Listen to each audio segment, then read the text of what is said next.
Sarah Smith, 34, felt the strain of her existence pressed into the tired lines around her green eyes. She was a psychologist, a professional empath. Yet her own life was currently an unsolvable case study in stress and financial suffocation. The two-story walk-up in New Jersey offered thin walls against the cold October air and even thinner protection against the world she was trying desperately to keep at bay. The real problem wasn't the overdue rent. It was the lingering debt her deceased father had incurred, a reckless venture paid for with dirty money. The promissory note had been passed like a toxic baton, finally landing in the hands of the Solntsevskaya Bratva, the Russian syndicate. They didn't send politely worded letters. Leo, her 10-year-old son, was the only untainted piece of her world. He possessed her bright eyes and a keen intelligence that made him far too observant for his age. Tonight, he was hunched over a graphic novel in the small living room, the glow of the lamp creating an oasis of normalcy. Sarah watched him, savoring the fragile quiet, praying the storm would never break. It broke just after 11. It wasn't the polite knock of the landlord. It was a deafening, splintering blow against the cheap front door, followed immediately by the sound of wood shattering and hinges tearing free. Sarah screamed, a sound trapped in her throat, and shoved Leo into the narrow utility closet in the hallway. "Stay hidden, darling. Don't move, no matter what." The whispered command was fierce, infused with a primal, desperate love. She slammed the door shut just as the men entered. Two figures filled the small living room, large men in heavy dark coats that seemed too big for the space. They carried the oppressive scent of stale cigarettes and imminent violence. Their faces were brutal, their eyes cold.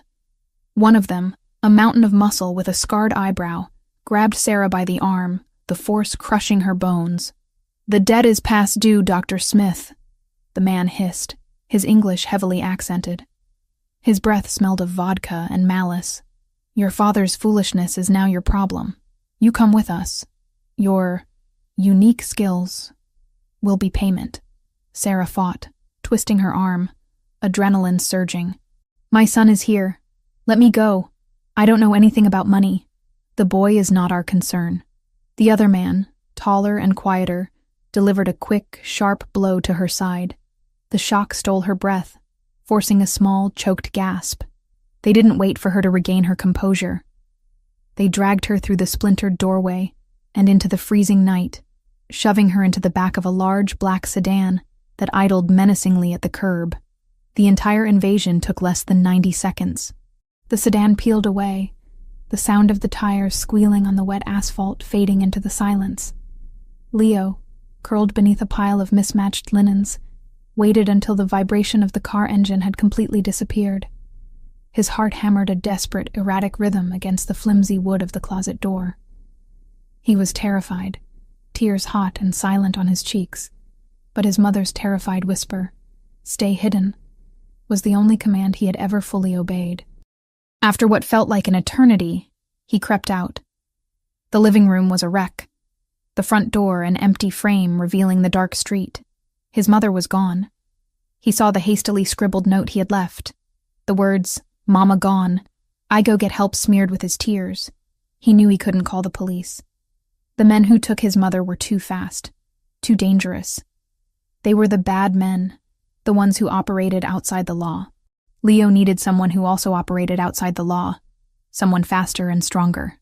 He remembered the neighborhood whispers, the gossip shared by the delivery drivers and the elderly neighbors about the massive estate just 5 blocks away, the one surrounded by the impenetrable stone wall, the armed guards, and the surveillance cameras on every corner. They called it the fortress, the home of the Moratelli family, the Moratelli boss. It was a place of power, a place where ordinary rules did not apply. It was his only chance. 10-year-old Leo, driven by a desperate courage that dwarfed his small frame, slipped out through the empty doorway. He ran, not towards safety, but towards the epicenter of danger. The cold air burned his lungs, and the streetlights blurred his vision. But the image of his mother's terrified face fueled his small legs. 5 long blocks later, he stood before it. The monolithic stone wall of the Moratelli estate. The imposing iron gates looked like the entrance to a vault. Armed, impassive guards stood sentinel. Leo ignored the security features and began hammering his small fists against the cool, unforgiving metal. Inside the vast, opulent mansion, the air was thick with the scent of fine cigar smoke and old money. Vincenzo Moratelli, 35 years old, was concluding a tense strategic meeting with his capo regimes. His power was absolute, his control frighteningly complete. Vincenzo was physically imposing. A thick, strong chest under a tailor-made suit, dark hair, and those cold, penetrating blue ice eyes that rarely held any emotion but calculation. The deal is finalized. Grimaldiro is out, Vincenzo stated, his voice a low, gravelly command that demanded instant obedience. His head of security, Sergio, approached him from the side door, an unusual flicker of agitation crossing his usually stoic face. "Boss, there's a situation at the main gate. Not an incursion. It's a child." Vincenzo paused, the movement almost imperceptible. An interruption was an insult. A child was an anomaly. He descended the grand, sweeping marble staircase with a lethal grace, every movement economical and purposeful. He ordered the gates to be opened just enough for a visual confirmation. He saw the boy. Small, trembling, dressed in a faded jacket, eyes huge and bloodshot with tears. The raw, unfiltered panic radiating off the child was unlike anything Vincenzo encountered in his world of calculated risks and hidden agendas. Leo looked up at the towering man who stood framed by the light of the immense entryway. A figure of terrifying, yet undeniable strength. The words tore from his throat, ragged and desperate, the sound echoing off the stone walls. "Bad men took my mama. They have black cars. You have to help me." Vincenzo Moratelli's cold gaze settled on the boy's face. The plea was direct, the distress authentic. The Russian audacity to operate this close, to cause such a disruption, was unacceptable. But beneath the calculation, something flickered. A momentary softening in the blue ice depths, a recognition of absolute vulnerability. This was not a business proposition or a threat. This was a child's last hope. His decision was immediate, bypassing logic and fueled by an unfamiliar, territorial compulsion. "Bring the boy inside, now," Vincenzo commanded, his voice returning to its normal, absolute tone. The night's agenda had just shifted. The Moratelli organization was about to involve itself in a mother's rescue, and the Russians were about to regret every decision that led the boy to the boss's gate. The first step of the counterattack had just been ordered. Leo was inside the compound. Sarah was next. Vincenzo Moratelli did not possess the luxury of feeling. He possessed control. His response to the 10-year-old boy weeping at his gate was not compassion. It was calculation. He ushered Leo into the vast, soundproof silence of the foyer.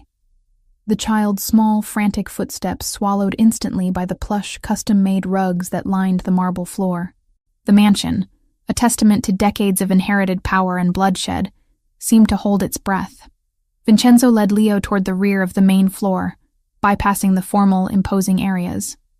He settled the boy in a smaller leather-bound study, a room designed for strategy and quiet cruelty, not comfort. The air was heavy with the scent of aged whiskey and the lingering metallic tang of tension from his recently concluded meeting. "You will tell me your name, and then you will tell me everything, without interruption," Vincenzo commanded, his voice a low, heavy chord that seemed to vibrate the expensive air. He did not shout. He did not need to.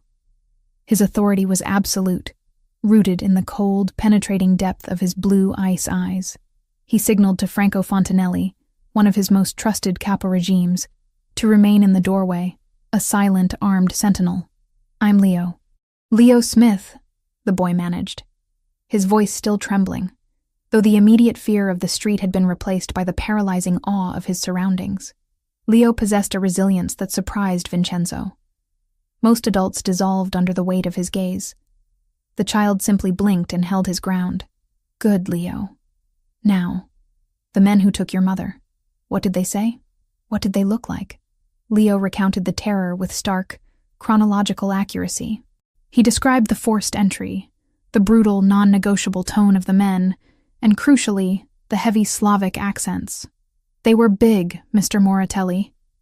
And they kept saying something about my mom having to pay or use her brain to help them. She's a psychologist. And the car? Vincenzo pressed. Black. Big. An SUV, I think, but shiny. I remember the smell when they broke in. Like smoke and something cheap, like bad aftershave. Vincenzo's jaw tightened, the muscle working under his tanned skin. The Solntsevskaya Bratva. They were crude, predictable. And their expansion into Moratelli territory was an act of war, an affront to the Calabrian honor that defined his organization. They had crossed a critical line, not just by seizing a civilian, but by doing so with a brazenness that suggested contempt for his authority. He rose, towering over the boy. The raw courage Leo displayed, running to the most dangerous man in the state to ask for help, was a silent testament to the mother's strength, a strength Vincenzo recognized and, against his will, respected.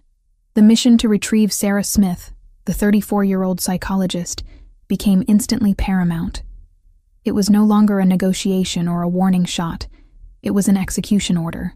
Franco, Vincenzo stated, his eyes fixed on the distant wall as he issued commands that would mobilize hundreds of men across the tri-state area. Seal the perimeter. No one leaves or enters without my express clearance.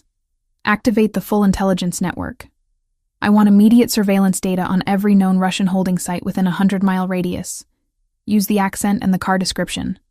I want her retrieved, and I want every man responsible neutralized. This is a territorial violation, and the penalty is absolute. Vincenzo then turned back to Leo, kneeling once more. His face was a mask of cold resolve, but his voice carried a weight that transcended mere business. I promise you, Leo, I will find your mother. She will be safe here. You have my word.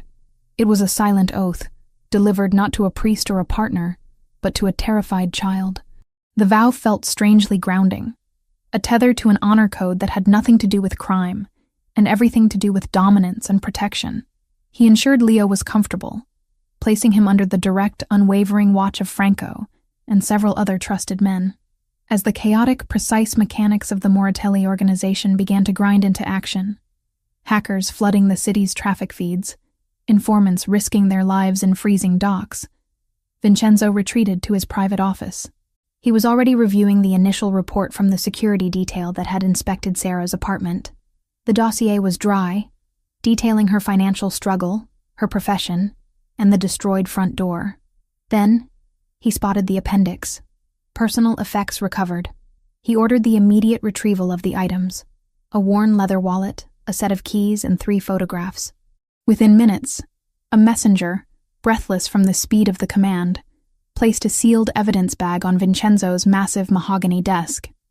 He ripped it open, his fingers, usually so precise, slightly clumsy with an unfamiliar sense of urgency. He examined the 2 recent smiling photos of Leo, then reached for the 3rd, older image. It was a small, faded photograph, the colors muted by age. It showed 3 children by the ocean.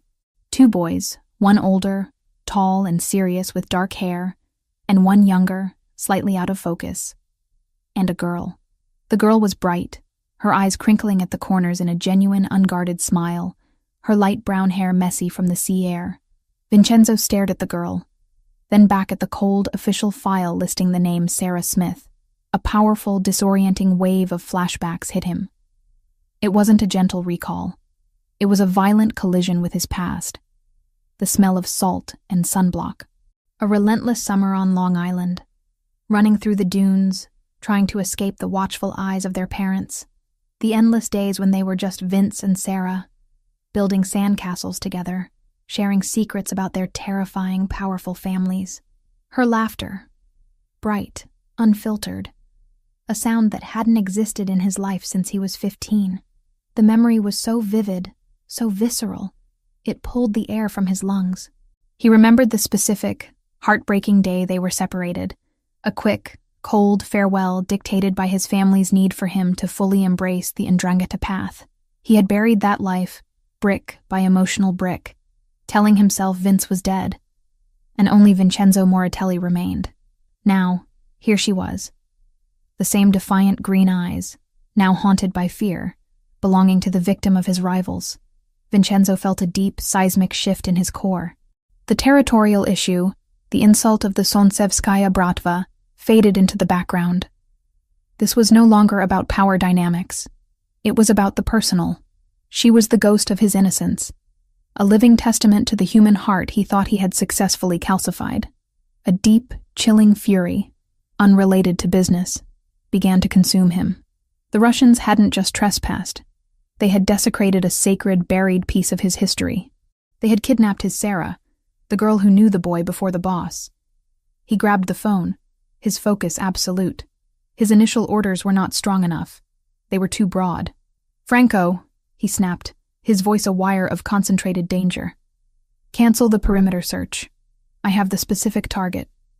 The Russian safe house on Dock Street. The one we deemed inactive 2 weeks ago. Get me tactical maps, satellite thermal imaging, and the entire armed company. I am going in first." This is no longer an extraction. It is a retaliation.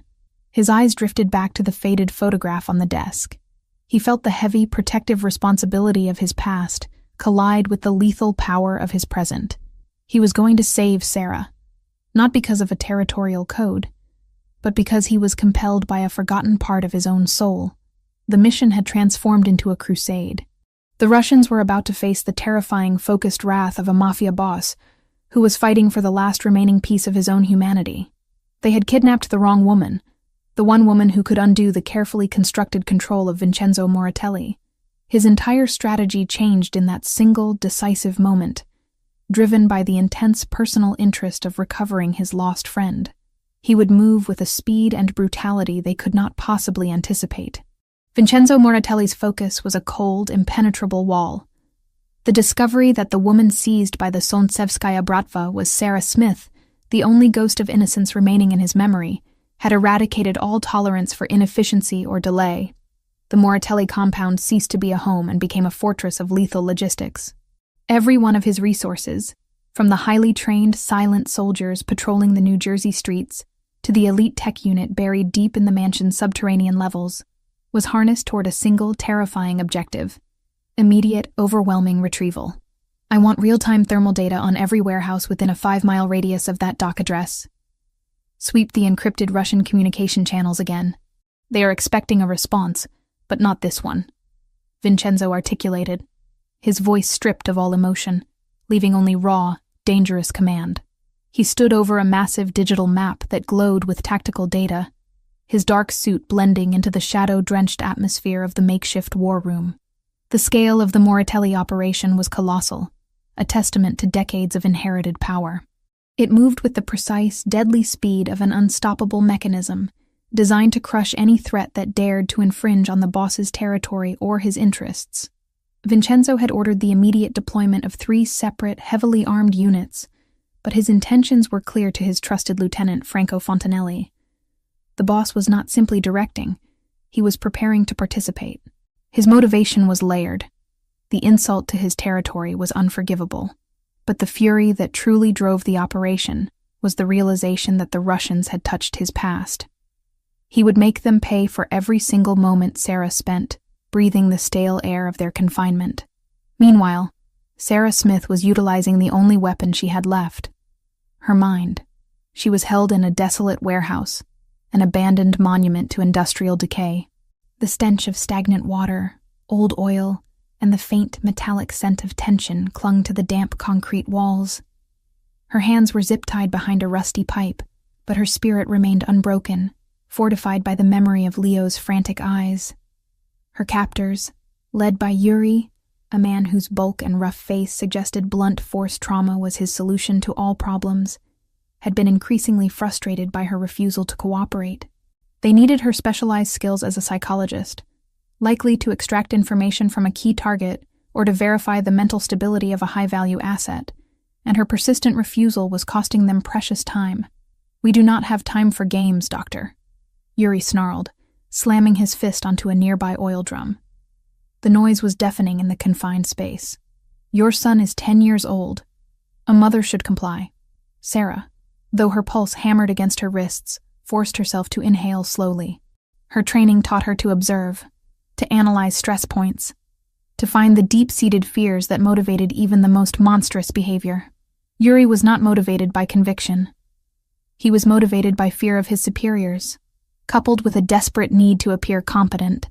"I observe that your hand is trembling, Yuri," Sarah countered, her voice low, measured, devoid of hysteria. She focused on the precise articulation of the words, lending them an analytical weight. "Your organization is exposed. You made a reckless error by kidnapping a civilian in a rival's territory. You are afraid that your superior, whoever he is, will blame you for the Moratelli retaliation that is already coming."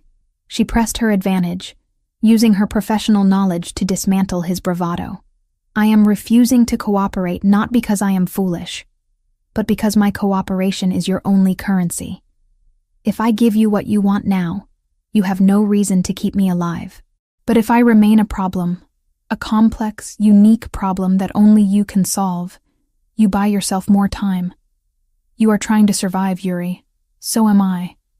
Let's not make decisions based on desperation." Her calculated resistance was maddeningly effective. She exploited the hierarchy of the Solntsevskaya Bratva and Yuri's inherent insecurity. He was expecting weeping, passive compliance. Instead, he faced cold, clinical analysis of his own failure. She was not a victim. She was a frustrating, intelligent obstacle, a psychological challenge that defied the simple solutions of violence and threat. Her refusal was, paradoxically, her most potent defense, proving her strength and intelligence, buying crucial hours. Vincenzo, unaware of Sarah's masterful psychological maneuvering, saw only the ticking clock and the escalating risk. The satellite feeds confirmed the Dock Street location. The intelligence suggested a heavy Russian presence, confident in the secrecy of the location, and expecting the Moratelli response to be a calculated siege, not a direct assault. He stood before Franco and his inner circle, his decision solidifying with the weight of destiny. His eyes scanned the tactical map, the entry points, the sightlines, the escape routes. The established protocol for a boss of his magnitude was to remain safely off-site, directing the operation via encrypted comms. The risk of capture or death in a direct assault was simply too high.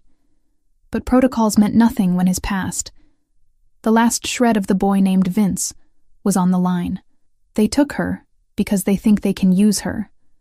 They think she's a pawn, Vincenzo stated, his voice a low rumble of lethal intent. They will learn she is a direct link to me. I will not wait. I will not compromise the extraction by trusting others with the final push. He knew the danger. He was choosing to place himself at the spearhead of the attack, a highly dangerous choice for the leader of the Ndrangheta branch. But the fury over the violation of Sarah, the woman who carried the secret of his childhood innocence, was too strong. He was going not just for rescue, but for retaliation. He needed to be the one to deliver the punishment, to reclaim what was intrinsically his, both by territory and by history. "We move in 10 minutes, Vincenzo concluded, strapping the holster for his Sig Sauer tightly to his side. He looked at Franco, his expression resolute. "No quarter. This is not a negotiation. It is a cleansing. And I am leading the first team through the primary breach point." Franco, a man who understood the language of organized vengeance, did not argue. He simply nodded and began issuing the final chilling orders to the heavily armed, tactical Moratelli team. The air in the mansion crackled with the energy of imminent violence. Vincenzo had made his choice, driven by a personal imperative that transcended all logic and self-preservation. He was going to face the Russians head-on, and they would soon discover the terrifying consequences of making his friend, his forgotten past, their reluctant captive. The countdown had reached 0. The only direction left was forward, into the fire. The Moratelli strike was not an attack. It was an eradication. It was executed with the chilling, surgical precision that characterized Vincenzo Moratelli's entire empire, a stark contrast to the reckless, crude violence of the Solntsevskaya Bratva. The chosen location, a desolate, sprawling warehouse complex on the New Jersey docks, reeked of stale fish, rust, and the oppressive silence of an area long abandoned by legitimate business. The cold pre-dawn air clung to everything, amplifying the sound of distant waves, and soon, the decisive tread of heavy combat boots. Vincenzo moved at the head of the formation, flanked by Franco Fontanelli and his most lethal operators. The Moratelli men were clad in tactical black, their movements fluid and practiced, minimizing noise and maximizing lethal efficiency. Vincenzo, despite his position as boss, carried the largest share of the danger, his custom-tailored bulletproof coat offering minimal assurance against the potential ambush he knew the Russians might attempt. The rage he felt, not just over the territorial insult, but over the violation of Sarah Smith, the living memory of his youth, lent his actions a terrifying, focused intensity. He wasn't thinking of market share or leverage. He was thinking of reclaiming what was intrinsically his.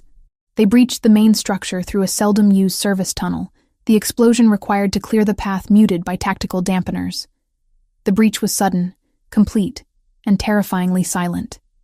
The instant the structural integrity of the Russians' defensive perimeter was compromised, the Moratelli forces poured inside. The warehouse interior was cavernous, illuminated only by weak, dusty overhead lights and the muzzle flashes that immediately erupted. The confrontation was quick, brutal, and asymmetrical. The Russians were prepared for a siege, not a direct internal assault led by the boss himself. Their positions were compromised, their defenses outflanked. The Moratelli strategy was flawless. Isolate, neutralize, secure the target.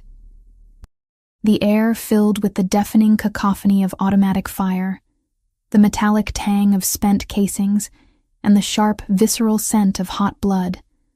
A smell Vincenzo was intimately familiar with, but one that tasted different now, fueled by a deeply personal fury. Vincenzo moved through the chaos like a dark, unstoppable force. He didn't waste ammunition or time, his focus never wavering from the interior layout he had memorized from the thermal imagery. He dispatched 2 heavily armed Russian guards near a stack of shipping containers with ruthless efficiency, his eyes scanning for the auxiliary room where the reconnaissance suggested the captive was being held. The violence was precise, calculated, and terrifyingly fast. He moved with a cold grace, utilizing the shadows and cover with the practiced ease of a born predator. The main warehouse floor fell to the Moratelli strike teams within minutes. Franco ensured that every Russian threat was eliminated or neutralized, securing the perimeter with grim efficiency. Vincenzo, however, pushed deeper, toward a small, windowless office partitioned off from the main area. He kicked the reinforced steel door off its hinges. Inside, the light was weak. Sarah Smith was slumped against a rusty pipe, still partially bound, her face pale, her beautiful green eyes wide with terror, but still holding a fierce, desperate intelligence. The man who had been harassing her, Yuri, the rough-faced Russian leader, was scrambling for his dropped weapon near the filing cabinets. Having been momentarily stunned by the sound of the breach, Vincenzo ignored Yuri entirely. His blue ice eyes locked onto Sarah's face. For the first time in 20 years, he saw her not as a ghost, but as a terrified, breathing woman caught in the inferno of his life. Sarah's senses were overwhelmed. The noise of the breach had been agonizing. And now, the sight of this new figure, taller, broader, moving with a silent, absolute authority, paralyzed her. He wore darkness like a second skin, and the air around him vibrated with raw, lethal power. She didn't recognize him. She only registered him as the dominant force in this brutal equation. He wasn't a savior. He was simply a different, more powerful predator. Vincenzo reached her in 2 long strides, ignoring the chaos and the wounded Russian nearby. He produced a sharp, tactical knife and swiftly cut the zip ties binding her wrists and ankles. The movement was fast, but his hands, though huge and scarred, were surprisingly gentle on her skin.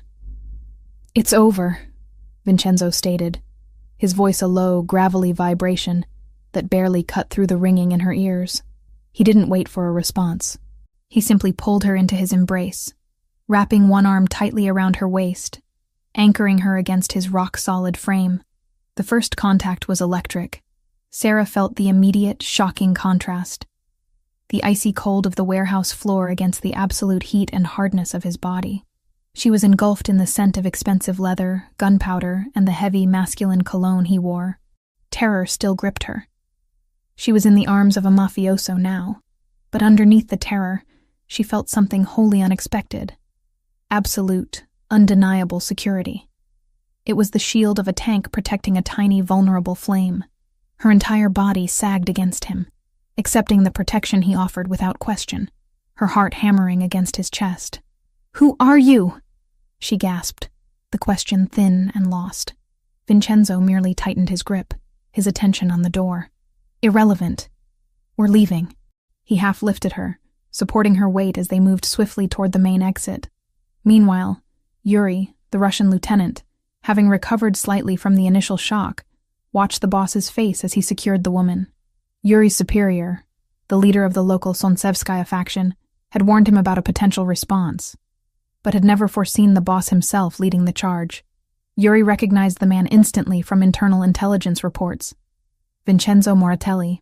But it was the cold, personal fury in Moratelli's blue eyes, a look that transcended simple business rivalry, that spoke volumes. Moratelli wasn't just collecting property, he was taking something he cherished. As Vincenzo navigated the chaos with Sarah pressed against him, they passed through the main warehouse floor. The Moratelli men were already mopping up the resistance, their efficiency terrifying. The escape was not subtle. It was a powerful, orchestrated withdrawal, protected by sustained cover fire to deter any Russian counterattack. The escape route led them through a side entrance, where armored SUVs were idling.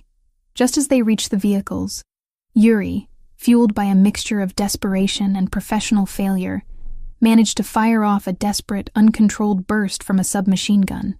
The bullets impacted the wall mere inches from where Vincenzo and Sarah were passing, the sound deafeningly close. Vincenzo shoved Sarah into the back of the SUV, shielding her completely with his own body before diving in after her. He didn't flinch, didn't spare a glance backward, only issuing a final chilling command into his headset. Confirm kill on Yuri. Ensure no survivors remain to tell the tale. The Moratelli message is delivered. The SUV peeled away, leaving the dockland silence to swallow the screams and the gunfire. Inside the armored vehicle, the air was suddenly quiet. Only the steady, rumbling vibration of the powerful engine filling the space. Sarah was huddled against the cold leather seat, still hyperventilating, the smell of gunpowder clinging to her hair. She stared at the man beside her. The man who moved like death, yet had saved her life. He was magnificent and terrifying, and he had claimed her in the inferno without a single word of consent. Vincenzo didn't look at her immediately. He was communicating with Franco, ensuring the Moratelli forces had withdrawn without casualties. His voice was all business, controlled, and absolute. The operation was a resounding success, a complete victory for the Moratelli family. But the confrontation had not ended the danger. It had merely escalated it. Hours later, the local head of the Sontsevskaya Bratva, having received Yuri's last scrambled transmission, was left with a single, horrifying truth. The Moratelli boss had personally intervened. He had risked everything for the woman. This was not a turf war, it was a vendetta, and their immediate retaliation had failed. The Russian leader, his face contorted in a mask of vengeful rage, made a solemn oath to his remaining men. The Calabrese boss has stolen our asset and embarrassed our name. He thinks he can hide her in his castle. He has just signed the death warrant for that woman and his entire family. He chose to make this personal. We will make him regret that decision with every breath he takes. Moratelli will pay 100 times over. His woman is now a target of the highest priority. Find her. Bring her back, or burn the city trying. The successful rescue by Vincenzo had ignited a far more dangerous, focused vendetta from the Sontsevskaya Bratva, setting the stage for the continuing lethal drama. Sarah was safe, but the boss's intervention had tied her fate permanently to the escalating, unforgiving world of Mafia warfare. The escape was complete, but the war for her safety had just begun.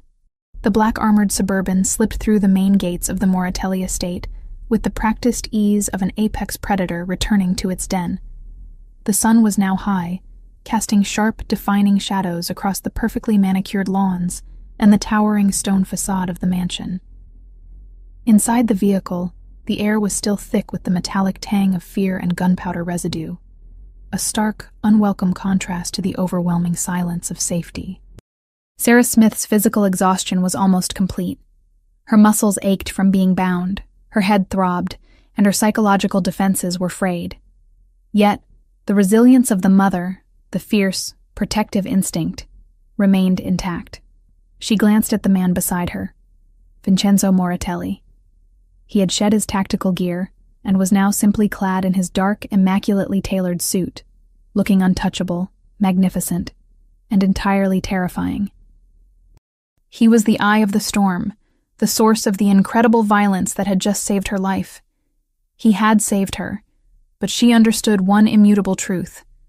She was not free. She was simply the latest, most precious asset secured in his high-stakes world.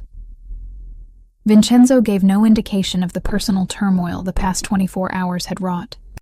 He spoke briefly into his secure phone line, confirming the successful tactical withdrawal and the complete elimination of the remaining Solntsevskaya Bratva presence at the docks. His voice was all business, cold, methodical, and chillingly effective. When he ended the call, his blue ice eyes finally settled on her face, lingering on the bruises and the deep exhaustion etched there. "You will be given medical attention immediately," he stated, his voice a low, heavy chord. "Then you will rest." Sarah stiffened. "I need to see Leo."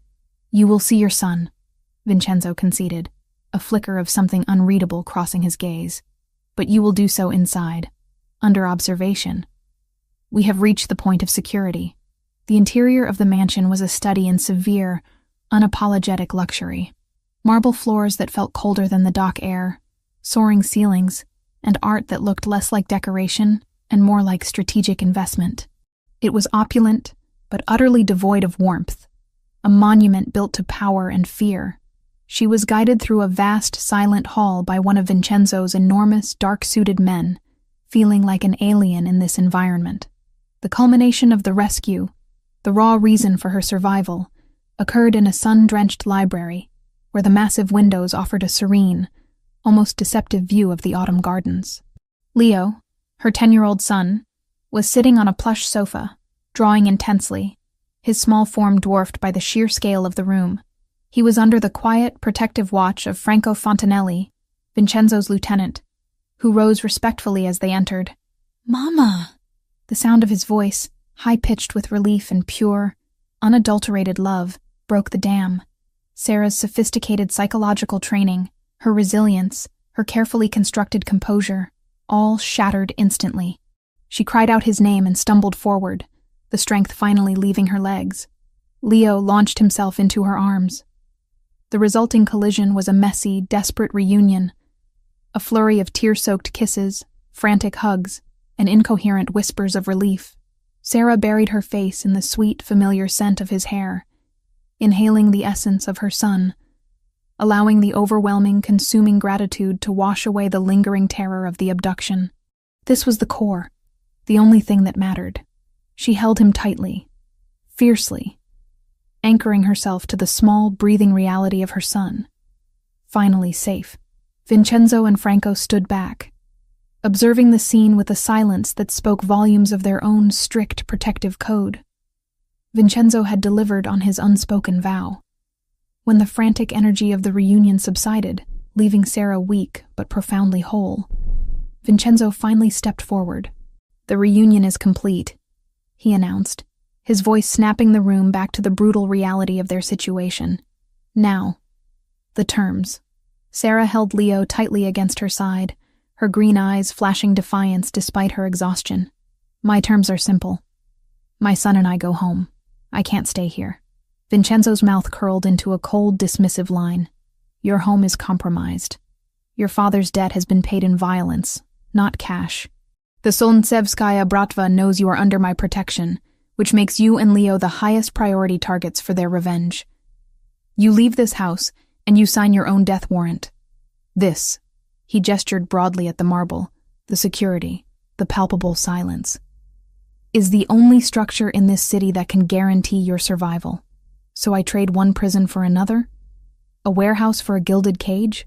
Sarah challenged, the defiance fueled by her profession's need for independence. "I am not a possession, Vincenzo. I am a free woman. You are a vulnerable woman who cannot protect her son from automatic weapons fire. he corrected, his tone absolute. This is not a matter of freedom, Sarah. It is a mandate for survival. Until I have eradicated the Russian threat completely, you will remain here, under my direct, absolute, non-negotiable protection. He watched her carefully, noting her intense resistance. He knew logic would not suffice, not when her deepest core value, her independence, was being stripped away. He had to replace that value with a deeper, more profound form of recognition. Vincenzo reached inside his coat, moving with agonizing slowness. He did not retrieve a weapon, but a small, faded piece of paper. He extended his hand, and Sarah, mesmerized, accepted the old photograph. She looked down. The image was soft with age, featuring 2 children on a dock, their faces smeared with sunscreen and sand. A serious, dark-haired boy and a girl with an irrepressible smile. Her fingers trembled as she realized the truth.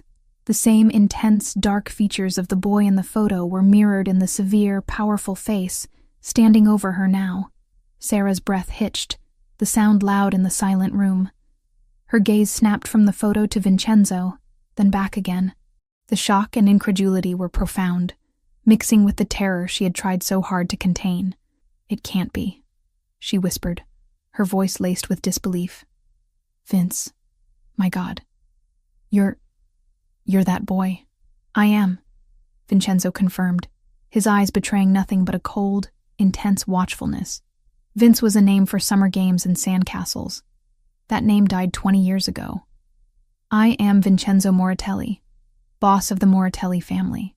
The full weight of the truth, that her sweet lost friend was now one of the most powerful and ruthless Mafia leaders on the East Coast, hit her with devastating force. She stumbled back, pulling Leo tightly against her chest, suddenly realizing the full danger of the monster who had saved them. How? How could you fall into this? How could you become this? Her voice cracked with pain, disbelief, and a profound sense of loss for the boy she remembered. A monster who deals in violence and death? Vincenzo did not flinch, his jaw set in a hard, unforgiving line. "It was my birthright, Sarah. My path was chosen the moment I was born into this name. I became what was required to survive, to protect my legacy, and to ensure my domain remained untouched." He took a step closer, the power radiating off him like heat. "Now, the time for memories is over. The past has served its purpose. I risked my life, and the lives of my men, to reclaim you, because you are a living piece of my history, and no one violates what is mine. This is the new contract. You will not leave. You will trust me, the boss, to eliminate the threat." He looked at Leo, then back at Sarah, his blue eyes holding a terrifying clarity. "I made a silent oath to that boy," he said, indicating Leo, "and I made a stronger one to the boy I once was, the one who shared sandcastles with you. The Solnsevskaya Bratva will be erased. Until that is complete, you are an extension of the Moratelli name. You are protected, provided for, and secured. You are safe. That is not a promise. It is a guarantee backed by the Moratelli Empire. Now, take Leo, and go rest. The war continues, and you are currently its most valuable, most heavily guarded asset." Sarah felt the absolute finality of his command. She knew in her heart that resisting his protection was tantamount to suicide. She was trapped, yes, but in the safest cage in the world. She looked at her son, then at the hard, uncompromising face of the man who had been her innocent friend and was now her powerful, dangerous jailer. The realization was clear. She was entirely dependent on the man who embodied everything she professionally stood against. She nodded, a gesture of weary, forced acceptance, knowing that her future was inextricably bound to his dark, absolute power. The new contract had been signed, not with paper, but with blood and the ghost of their shared past. Vincenzo Moratelli's mansion was a fortress of silent, impenetrable luxury. For Sarah Smith, it was the ultimate horrifying irony, the safest place on earth, yet the greatest threat to her independence. She was installed in a vast, opulent suite with Leo, a space furnished with museum-quality pieces and guarded by men who moved with the quiet efficiency of trained killers. The air here was scented with expensive wood polish and the heavy, constant presence of absolute power. Life within the gilded cage settled into a bizarre, unnatural rhythm. Leo, resilient and tenaciously curious, adapted with unsettling speed. The trauma of the abduction was slowly being replaced by the palpable security offered by the heavily armed men who constantly shadowed him. He adored Franco Fontanelli, seeing the large, stoic capo as a real-life action hero, constantly asking questions about the surveillance gear and the armored cars. Vincenzo, surprisingly, tolerated this relationship, even encouraging it with small, almost imperceptible acts of indulgence, a new, high-tech gaming system, specialized literature on military history. These were the first, crucial flashes of humanity that Sarah, the psychologist, began to meticulously catalog. Sarah's professional mind, unable to engage in her regular practice, turned inward and outward, fixating on her environment and her captor, savior. This was the only way she could maintain a sense of control, by analyzing the Moratelli organization and the man who commanded it. She observed Vincenzo relentlessly. He was a creature of immense, frightening discipline. His meetings were conducted in severe, rapid Italian. His orders were non-negotiable. His control over his men was absolute. There was no hesitation, no apology, only cold, precise strategy.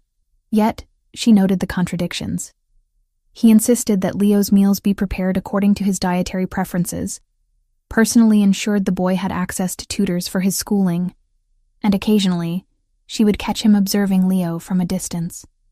A remote, almost wistful expression, momentarily softening the severe planes of his face. He was protective of Leo with an intensity that transcended mere obligation. It was something foundational, a shield against the darkness of his own world. He does not want Leo to be like him, Sarah confided one evening to herself, scribbling notes in a small concealed journal, a professional habit she couldn't break. The boss is protecting the boy's innocence, perhaps trying to protect the innocence he himself lost. He compartmentalizes ruthlessly. The family man is separate from the boss, but the separation is failing. Leo is the key to his humanity.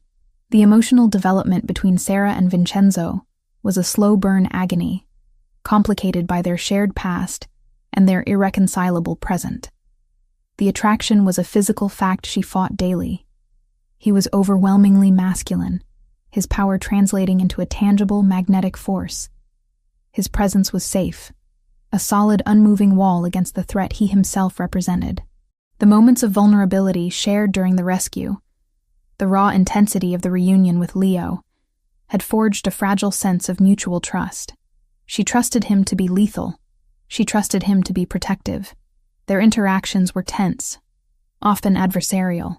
She would seek him out in his home office, ostensibly to discuss Leo's curriculum, but inevitably the conversation would veer into the philosophical chasm separating them. "You speak of honor, of protection," Sarah challenged him one rainy afternoon, standing near the immense window overlooking the heavily guarded property. "But you are a killer, Vince. You command violence for profit, for power. How can you reconcile the man who plays chess with Leo with the man who ordered the executions at the docks?" Vincenzo put down his pen, his blue-ice eyes meeting hers with startling directness. The lack of apology was absolute. "I don't reconcile it, Sarah. I live it. The two men are one. The violence I command is the price of the security I offer. The man who ordered the execution is the same man who guaranteed Leo would wake up safe today. I don't use the gun for profit. I use it to protect what is mine. You and Leo are mine now, by right of rescue, by right of our past, and by right of the danger I have taken upon myself, by challenging the Sontsevskaya Bratva." This was the core of his moral confrontation response, a cold, brutal pragmatism. He admitted his life of crime but refused to see himself as purely evil, framing his violence as an essential protective function. "You guarantee Leo will never be touched," Sarah pushed, her voice tight. "But what about you? Your life is a target. If they get to you, what happens to us?" Vincenzo rose from his massive desk, his 1.90-meter frame moving with predatory grace. "They won't get to me. And if they tried," his voice dropped, becoming a low, chilling promise, "they would ensure their entire lineage is erased. I have contingency plans for my contingency plans, Sarah. The Moratelli family does not fail in protection. I have guaranteed Leo will never be touched by my criminal world. Not its practices, only its formidable shield. You will have to accept that I am the darkness that keeps you in the light." His honesty, however disturbing, was strangely compelling. He offered no lies, only the naked truth of his power. This constant tense dance, fueled by her intellectual repulsion and a growing dangerous admiration for his unwavering commitment to their safety, solidified their evolving affection. It wasn't romance yet. It was a profound, shared sense of mutual risk and undeniable reliance. The fragile bubble of their gilded cage was violently burst one late night. The security alarms, usually a silent, discreet network of digital warning systems, erupted into a screaming, flashing cacophony. The mansion, typically a bastion of stillness, transformed instantly into a state of active defense. The Moratelli organization had correctly predicted the Russian countermove. The Solntsevskaya Bratva, humiliated and vengeful, had launched a surprise attack on the boss's compound. Sarah was jolted from a light sleep by the piercing wail of the sirens and the immediate, terrifying sound of automatic gunfire outside the massive walls. She snatched Leo from his bed, pulling him close in the darkness of the suite. Within seconds, the door to their suite was flung open. It wasn't Vincenzo, but Franco, fully armored, his face grim. "Dr. Smith, stay low. Boss wants you in the panic room now." The house shook from a sustained burst of fire against the outer wall. Sarah could hear the shouted commands of the Moratelli guards returning fire, the deep, heavy thud of controlled explosions, and the continuous rattle of weaponry. This was the proof of danger, raw and terrifying, manifesting directly on the doorstep of her sanctuary. Vincenzo arrived seconds later, moving with focused, terrifying calm. He was already in partial tactical gear, a rifle slung across his chest. He grabbed Sarah's arm, his grip hard and non-negotiable. "Into the room, Sarah." "Now!" he commanded, his eyes blazing with concentration, already processing the status of the incursion. He did not ask her to be brave. He demanded her obedience. As they were ushered into the concealed panic room, a space of steel and concrete, equipped with communications and life support, Sarah felt the structure of the house absorb a tremendous impact. It was a terrifying sound, but the walls held firm. The Moratelli defenses were overwhelming the attackers. The realization hit Sarah with the force of the blast outside. The security of the mansion, the heavy artillery, the presence of Vincenzo Moratelli and his army. This was not a prison. It was a shield. Her freedom was an illusion outside these walls. Her only viable existence, her only guarantee of seeing Leo reach adulthood, lay within this gilded cage. The moral confrontation she had waged against Vincenzo's life was intellectually superior, but practically useless. His ruthless world was the only one that could guarantee her survival against its own kind. After what felt like an eternity, the gunfire ceased. The sirens died down. The overwhelming silence returned, heavier and more profound than before. Vincenzo remained with them for a few more minutes, ensuring the final sweep was complete, his presence a rock of absolute safety in the small, sterile room.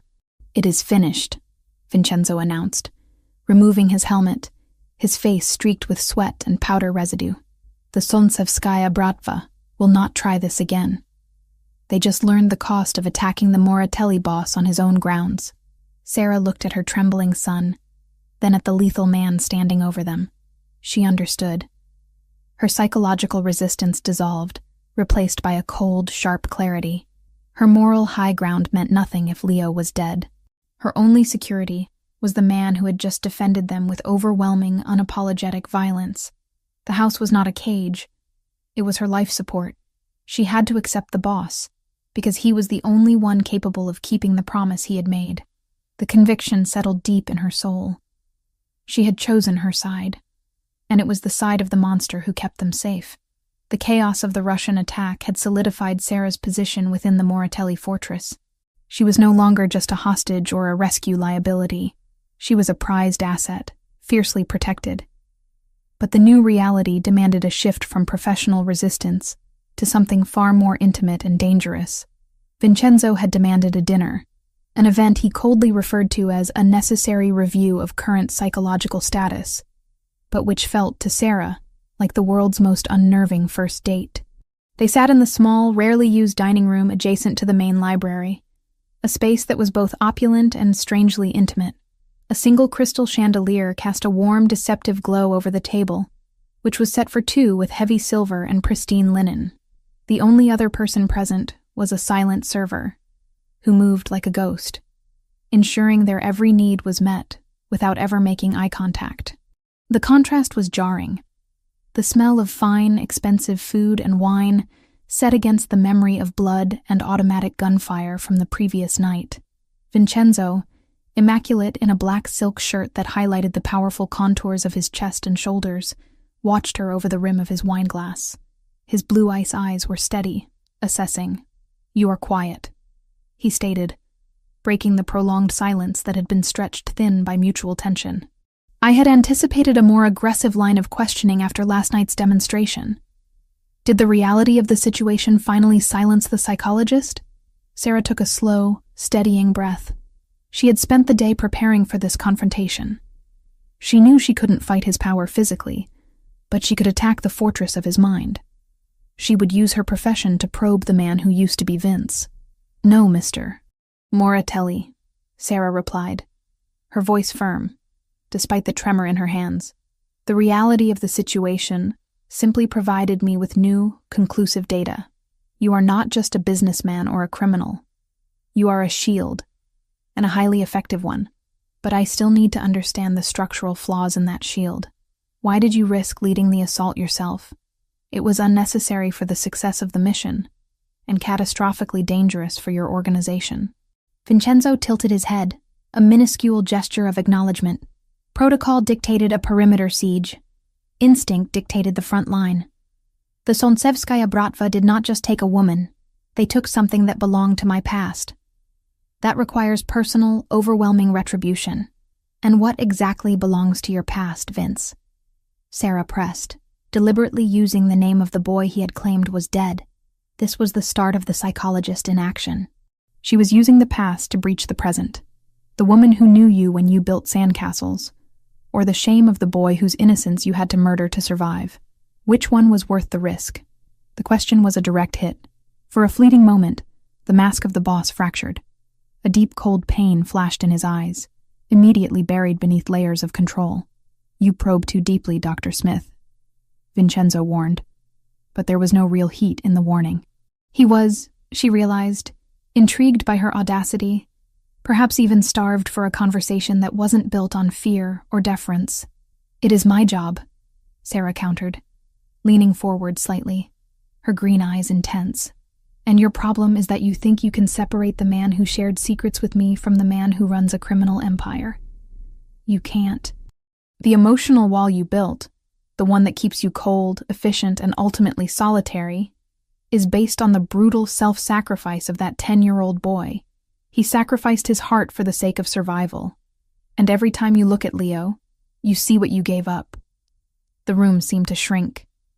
Vincenzo put his wineglass down, the sound of the crystal against the polished table a sharp punctuation mark.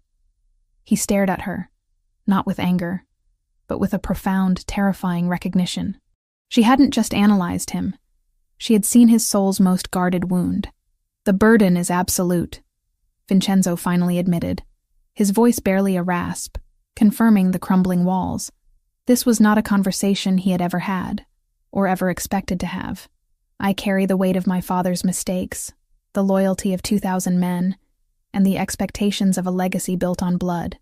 There is no room for softness. Softness gets people killed." Vince had to die so Vincenzo could guarantee control. "The only thing that tethered me to that past was the thought of you. Living a clean, separate life when they took you. That tether snapped. The world became simple again. Eliminate the threat. Reclaim the asset.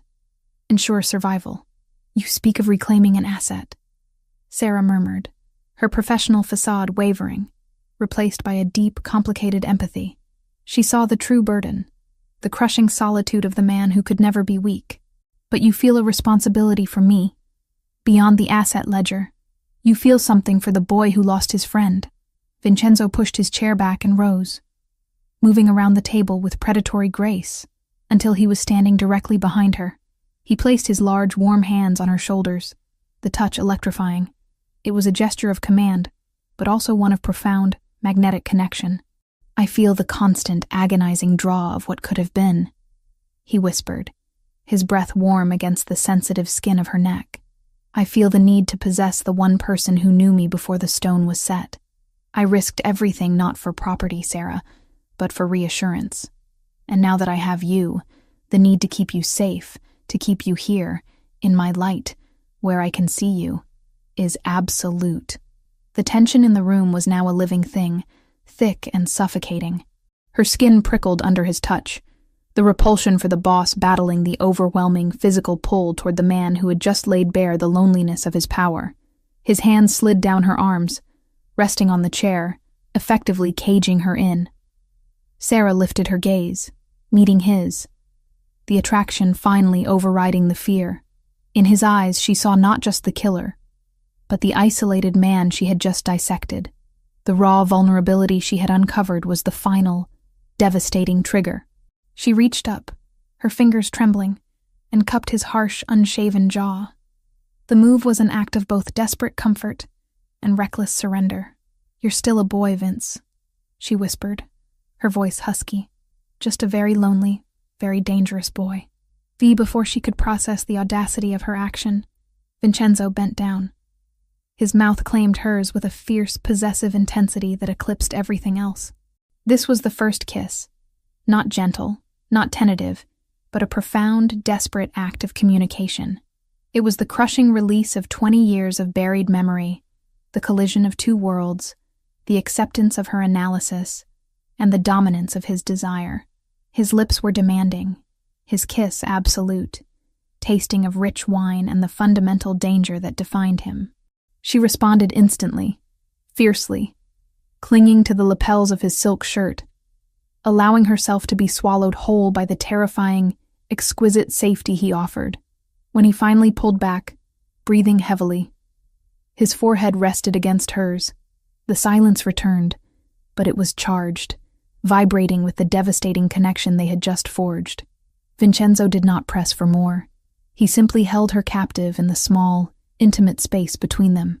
The moment was defining, but not complete. The complexity remained. Their relationship was now rooted in this dangerous, undeniable intimacy, yet it remained a tethered connection. The promise of safety, the constant threat of the Solnsevskaya Bratva, and the innocent, overriding presence of Leo in the room next door acted as an immediate emotional barrier, preventing a full, reckless surrender. Leo was the boy's anchor, the constant, innocent reminder of the past, forcing the boss to maintain a sliver of the control he desperately needed. The kiss was a vow of possession and protection, but the final complete claiming would have to wait. The boss had dropped his guard for a moment, but the war, both external and internal, was far from over. He stood up, his control immediately reasserted. The moment of intimacy was past, replaced by the grim reality of their survival. "The war continues, Sarah," Vincenzo stated, his voice now cold, flat, and absolute. "But you will sleep well tonight. You are mine." The mansion, once a cold monument to Vincenzo Moratelli's power and solitude, slowly, irrevocably, began its transformation. It did not happen overnight, or with any grand declaration, but in the small, consistent acts of shared existence. The sterile atmosphere that had defined the fortress began to soften, imperceptibly at first, under the combined, defiant presence of Sarah Smith and Leo. The Solnsevskaya Bratva had forced Sarah into this life, but Vincenzo's relentless protection and the terrifying intimacy they now shared had rooted her here by choice. The aftermath of the close call with the Russian attack had stripped away the last vestiges of Sarah's intellectual resistance. She had seen the alternative, death and despair outside the fortified walls. She now lived in a state of conscious, brutal acceptance. She would not only stay, she would engage. She became Vincenzo's confidant, a role that no one else in the Moratelli organization, not even Franco Fontanelli, dared to assume. Their dynamic shifted from captor-captive and friend-savior to a tense, dangerous partnership. Sarah understood that Vincenzo needed more than just a lover or a mother figure for his de facto son. He needed a mind that was his equal, a challenger to his absolute authority. She used her skills as a psychologist not to heal him. She knew the darkness he lived in was too profound for therapeutic intervention, but to anticipate, analyze, and most importantly, challenge him. She observed his strategies, reading the underlying anxieties and blind spots in his cold, calculating approach to business and warfare. "You are underestimating the generational paranoia of the old man in Brooklyn," Sarah remarked one morning, interrupting a strategy meeting as Vincenzo reviewed encrypted reports on his digital screen. She stood by the window, ostensibly looking at the garden, but her mind was fixed on the data he had shared, a privilege granted to no one else. Vincenzo, who tolerated no interruptions from his men, simply paused, his blue ice eyes fixed on her reflection in the glass. "Explain, Sarah. He doesn't fear your power. He fears your speed," she articulated, walking into the room with confidence. "Your father's generation was slow, deliberate, built on personal insults. You are built on data and immediate, overwhelming force. He will expect you to move like a hammer. If you use a surgical strike, targeting only his financial assets that he personally manages, leaving the foot soldiers untouched, you exploit his weakness. You hit the one thing he protects more than his own life, his personal wealth, his perceived stability." Vincenzo stared at her, a muscle twitching in his jaw. The plan she suggested was unorthodox, almost impossible for his traditional capo regimes to understand, but logically devastating. It was a precise, bloodless attack on the psychological structure of his rival's life. He didn't thank her. He simply nodded, his decision made. "Franco, reroute the funds attack. Target only the personal account Sarah specified. Execute by midnight." Sarah had earned her place. She was the only person who could force the boss to pause, the only one who could offer him a mirror to his own emotional machinery, and, consequently, the only one who could truly help him survive. She was his external conscience, his strategic equal, forcing him to integrate his past with his present. This was the nature of their acceptance and partnership, founded on mutual power and respect, rather than conventional affection. Meanwhile, Leo was flourishing in the absolute security provided by the Moratelli Empire. The mansion's heavily armored walls and the constant, reassuring presence of Vincenzo and his men offered the 10-year-old a sense of stability he had never experienced in the vulnerable walk-up apartment. Vincenzo, despite his terrifying life, had taken on the role of protector and father figure with a surprising, quiet commitment. He taught Leo chess, not just as a game, but as a discipline, a lesson in strategy, patience, and anticipating the opponent's moves. He never spoke of his life as the boss, keeping the criminal enterprise completely separate from the boy, fulfilling his initial promise that Leo would only know the shield, not the fire, of the 'Ndrangheta. Leo didn't see a criminal. He saw a formidable, rock-solid figure who commanded an army of respectful men and whose word was absolute law. He saw a man who had rescued his mother and guaranteed his safety. The fear that had initially propelled him to the boss's door had transmuted into an unwavering devotion. The transformation of the found home was the most profound change. Vincenzo's house, previously a study in cold, magnificent austerity, all polished marble and vast, echoing spaces, began to feel lived in. Leo's toys appeared discreetly placed in the main living areas. Sarah's books lined the library shelves. The sound of their laughter, rare but cherished, began to break the severe silence. The love between Sarah and Vincenzo grew, not from traditional romance, but from the shared crucible of danger and the devastating intimacy of their first kiss. Their connection was raw, rooted in the survival instinct, the shared memory of Vince and Sarah the children, and the current, thrilling fear of their life together. they both understood that danger was the accepted price for this absolute security.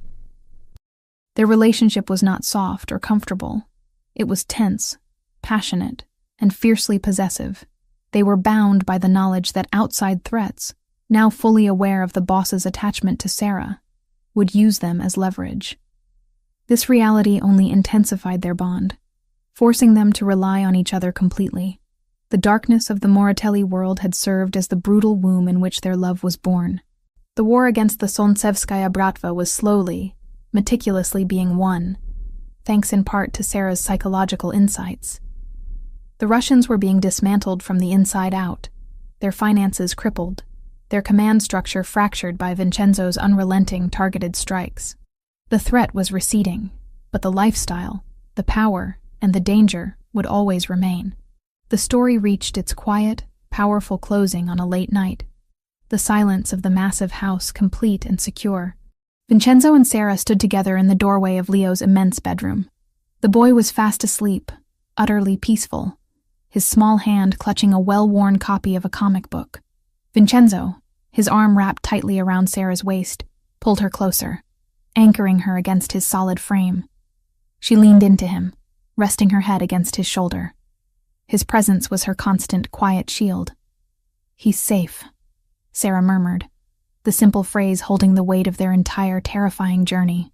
"Always," Vincenzo confirmed, the single word a renewed oath delivered in the silence of the night. She turned in his arms, her fingers tracing the hard line of his jaw, her eyes, filled with a complex mixture of love, acceptance, and the knowledge of his lethal capacity, met his. "I am not afraid of your world anymore, Vince. I am only afraid of the day you might lose yourself in it.